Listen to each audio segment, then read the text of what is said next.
I'm Erica, and welcome to another edition of History in Your Own Backyard. Today we're here at the historic Looker home in Harrison, Ohio. Let's go in and see what we can find out about this beautiful building. Okay, here we are inside the Looker House in Harrison, Ohio. I'm here with John. How are you doing? I'm good. Let's see if you can tell us a little bit of the history of this place. All right, well, the Looker House was originally built in 1804 in Harrison, Ohio. Othniel Looker had been, he had moved here from New York where he had served in the legislature.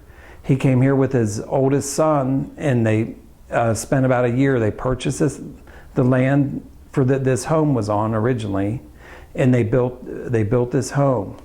A year later, his wife and the rest of the family moved down, and then they stayed where he lived in this area pretty much for the rest of his life.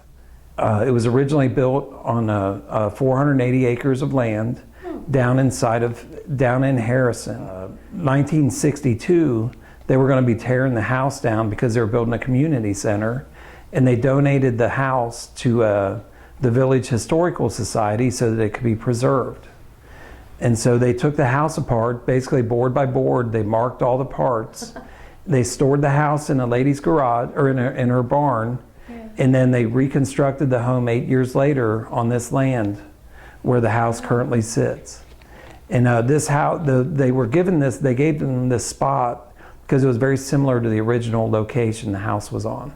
Wow. So, but the Historical Society at the time, they had a lot of construction workers and local people, and they all volunteered their time to rebuild this. And then in 1976, they refurbished the house for the bicentennial, and ever since then, the Historical Society has been maintaining it. And now, the wood that was used when Mr. Looker and his son came out here to build this, it was a newer fashion of home at the time? It was. This was actually the first sawn lumber house. Prior to this, whenever they would build a home, it was basically, a log cabin with the existing wood that was on the site. And I guess they had set up some lumber mills in the area, and this was the first house built, with sawed wood.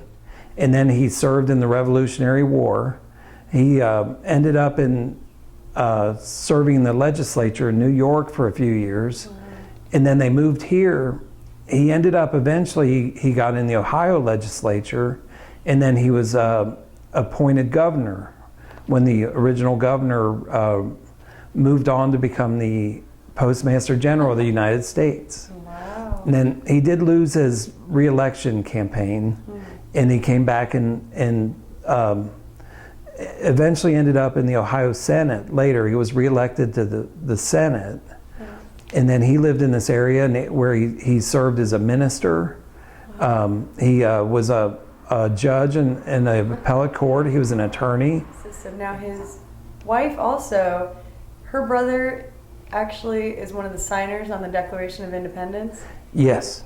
And yes, their family, they were very involved, with the history. The home, there's some of the cabinetry in the home is original, and the home was continuously occupied until 1962. And that was when when it was taken down and relocated. Okay. And then also around the home, the garden club has planted gardens that are very similar to what the original gardens would have been. There's a medicinal garden, there's a herb garden, and then there's just a sun garden.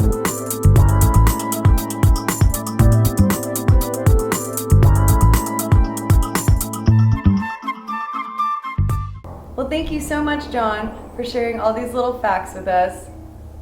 And thank you for watching another episode of History in Your Own Backyard. Remember, travel slowly and stop often.